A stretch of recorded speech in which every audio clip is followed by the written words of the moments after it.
शेतकरी बंधूंनो नमस्कार. श्रीनाथ बेट शेतकरी या यूट्यूब चॅनल तुमचं खूप खूप स्वागत आहे.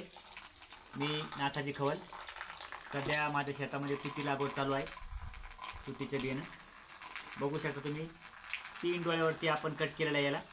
आणि कट करण्याचं कारण असं आहे की याला कोयत्याने नाही कट करायला जमत, कारण कोयत्याने जर कट केलं तर इथल्या डोळ्याला त्याची विजा होते. त्याचे 2 भाग होऊ शकतात किंवा 3 भाग होऊ शकतात. त्यामुळे मी याला पकडीने कट करतो, तुम्ही बघू शकता. आणि तुमचं जर घरचं बियाणं असेल तुम्ही 5 डोळ्यावरती पण कट करू शकता. आणि कट केल्यानंतर तुम्ही इकडे बघू शकता, त्या बघण्यामध्ये आपण एक 5 लिटर पाणी घेतलेलं आहे. याच्यामध्ये पाणी घेतल्यानंतर आपण हे बुरशीनाशक टाकणार आहोत, नंतर थोडं कीटकनाशक पण टाकणार आहोत. आणि टाकल्यानंतर आपण त्याला ढवळून घेऊन याची बीज प्रक्रिया करणार आहोत, का याला कोणत्या प्रकारचा बुरशीचा अटॅक होऊ नये आणि उगवणशक्ती चांगली व्हायची. 4 फुटावरती सऱ्या सोडलेल्या आहेत. उद्या तुम्हाला ते टाकणारच आहे.